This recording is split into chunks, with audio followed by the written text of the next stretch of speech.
Good evening mga katek. Muli ay tayo ay nagbabalik. Ngayon lang ulit tayo nakapag-video kasi nga ay super busy. So ito yung pasadya ng ating isang kliyente na sa Tanay Rizal kasi nga wala talagang kuryente doon, wala silang source of energy. Lahat ng isang barangay doon ay puro solar. So, eto, ginawan ko siya ng 12 volt system. Actually, puro 12 volt system lang gamit doon. Ang ano lang naman gamit lang nila doon ay ilaw, electric fan, TV. Yun lang, bihirang may mga rep. Kasi nga, pag may rep ay malaking setup na yun. So, eto ay eto, ginawa natin siya. Maliwanag ko kung bakit may ATS yan. So ito ang ating controller na Powmister 60 amps. Ito yung ating battery na manggagaling sa panel. Yan, battery yan. Ito yung battery na ito battery breaker. Ito yung breaker na galing sa battery. At ito yung breaker na papunta ng inverter. So bakit dito ko nilagay sa load side? Kasi para hindi na ako gagamit ng LBD. So pag naglobat, ang lobat nga pala nito ay inano ko ng 12. So pag nag 12 automatic yan, magsha-shut off na rin yan ang ating inverter. Ito nga pala ay 1 kilowatt 1 kilowatt 8,000 watts daw, pero hindi totoo kasi China nga. 1 kilowatt lang ang peak nito, peak 1 kilowatt. Pag lumagpas na doon, nagtitrip na nag-ano na yan, nagdi-default. So bakit ito nga pala yung monitor monitor voltmeter yan, bakit may ATS ang tanong. So bakit nga ba? So ito ang battery ito ang battery nito ay LiPo4 ito. So halimbawa naglobat yan, naglobat si LiPo4 at meron siyang existing na 12 volts na lead acid. So pag naglobat to, yung existing niya doon sa ay dito natin tinap. So pag naglobat yan, naka matic. Ano natin sa manual. Pag naglobat to, eto halimbawa naglobat siya umano ng 12 volts. Actually 11.5 ang ano ko dito kasi LiPo4 to 11.5 ang ano ko dyan. Dito ako nagano sa 12 volts sa lead acid or gel type. So pag naglobat tong si LiPo4, papasok ngayon to si lead acid. Ito ano nga lang pala to, 500 watts lang yan. Ayan mga gamit ko yan to, sa electric fan, sa ilaw. Hindi pwede sa rep. Ito pwede to sa rep to, pwede yan, nasubukan ko na yan sa rep yan, pwede na inverter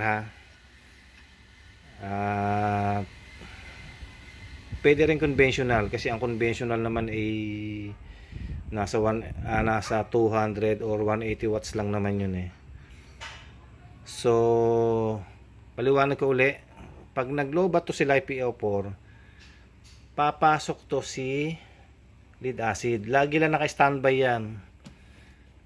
Kumbaga naka-standby lang lagi yung kanyang lead acid kasi masasayang.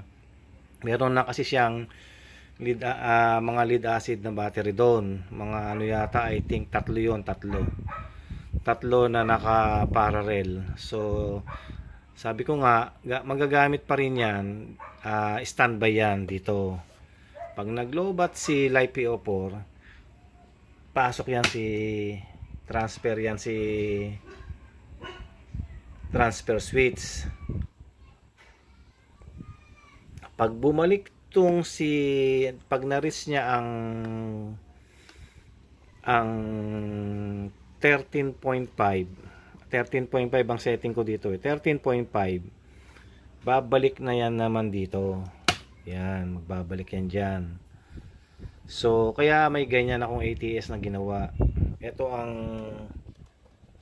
sa AC load yan. Yan, ito ang mga saksakan ng load. Hinabaan ko yan. Mahaba yan. Kasi nga minsan kasi nag-ano siya, nagwa-washing machine. So yan, kaya mahaba yan. So kaya ng washing machine yan. Washing machine naman ay ano lang naman yun, 300 to 500 watts lang naman yun. Mababa lang ang load niya. Kaya kayang-kaya nito. Ito naman ay pang backup lang. Sabi ko pag nag-lobat yun, wag munang gagamit ng washing machine at hindi kakayanin ito. Pang ilaw lang to at pang electric pan. So yun. Ito ang manggagaling sa battery niya, sa lead acid. Yan, breaker na yan. Ito yung breaker sa load. AC yan, AC. Papalitan ko pa yan. AC yan. 63 amps to eh, pang DC to eh. Pang DC to, 63 amps. So yan, kaya merong ATS yan. Yan po ang function yan kung bakit merong ATS. Okay, ulitin ko. Ang isa ay para sa live PO4. Pag naglobat, pasok si lead acid. Pag bumalik si live PO4, balik transfer switch yan, gaganyan yan, automatic yan. So tanong, paano makakargahan si lead acid? So mag-e-extend siya ng panel board, kasi yung panel niya dati ay dito niya itatap ngayon yan sa ating live PO4.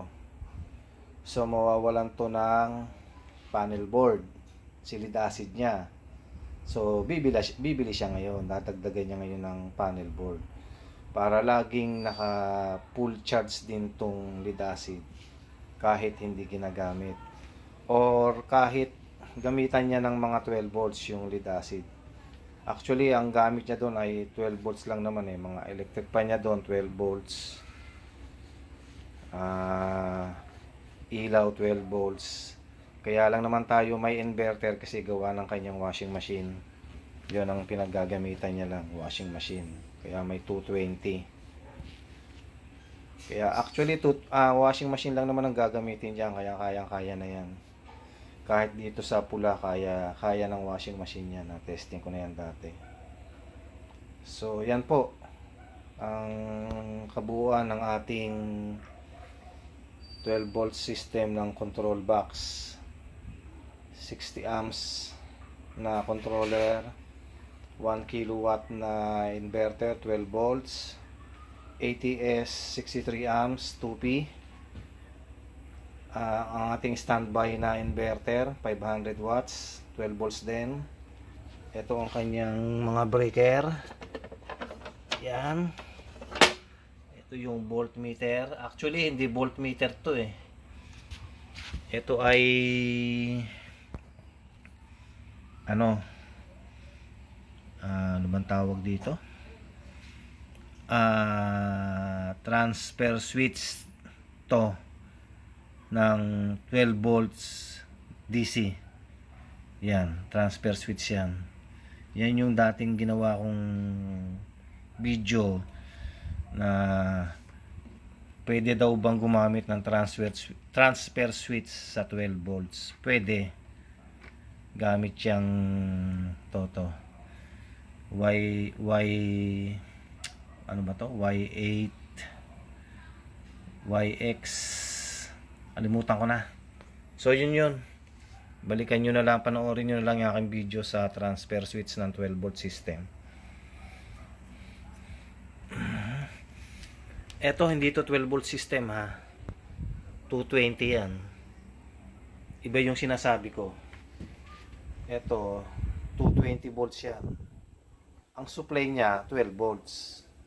Pero ang load niya ay 220. Yung sinasabi ko dito, ang supply niya ay 12 volts, ang load niya ay 12 volts din.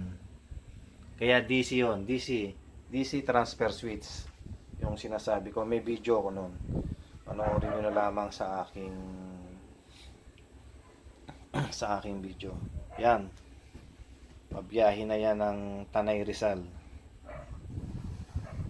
So sabay natin yan pag tayo ay nagpunta uli ron. So yun lamang mga katek. Pagpaumahin nyo na kung ngayon lang uli ako nakapag video, kasi nga mayroon tayong pinagdaan ng matinding pagsubok. Lahat naman dumadaan sa pagsubok, dahil dyan tayo titibay sa mga pagsubok na pinaparaan sa atin. Dahil hindi naman magbibigay ang Panginoon Diyos ng pagsubok nang hindi natin kaya. Alam naman niya ang ating kapasidad, kung hanggang saan ang ating kakayanan. So yun lamang mga katek, ang kanyang so kung gusto nyo po na magpa-assemble din ito ng 12 volts na actually makakabawas din naman to kung halimbawa ang ganito ang ano nyo, ang papaset up. Actually ang battery nga pala nito ay S168. Yan, 12 volts na yan to, S168 ang battery niyan. 60 Ah 70 AH 12 volt, 12.8. So sabi ko nga, dagdagan mo pag nagka-budget ka, kahit gawin mong 16 para maging 280. Yun ay sulit na yon. At syempre magdadagdag din ng panel. So etong lead acid niya, hindi na nga yung gagalawin, standby na lang naman yan eh. Standby na lang yan pag halimbawa naglobat lang tong si S168. So dito siya magpo-focus ngayon sa S168. Actually nasa kanya na yung S168, ginagamit niya na ngayon sa bahay. Yun ngayon ang kanyang ipinalit sa lead acid. Pero sabi ko, wag mong itapon yung lead acid, magagamit pa natin yan. So yun lamang mga channel, hanggang muli. Muli ako nakikiusap sa inyo. Ang subscriber po natin ay nasa 440 pa lamang. Tulungan nyo naman ako na maabot ang 1K subscriber para naman ma-monetize na tayo na YouTube. Actually may mga commercial naman napasok sa atin, kaso hindi pa naman tayo monetize ni YouTube kasi nga ay po 440. So tulungan nyo naman ako mga katek. Please and share and sa mga kaibigan nyo, and also subscribe. So abang-abang na lamang sa mga susunod nating project sa mga banda-banda riyan. Actually may mga may mga ginawa ko na hindi ko na na-video, tulad ng mga battery, motorcycle battery na LiPo4. Yun, marami akong ginawa noon, mga hanggang ngayon hindi pa lang ako makagawa, ay kasi nga ay medyo ngayon lang tayo muli nakaka-recover at nakapag-video, kasi nga ay dumaan tayo sa matinding pagsubok. So yun lamang po mga katek, at isang magandang gabi po sa inyo pong lahat, and God bless us all.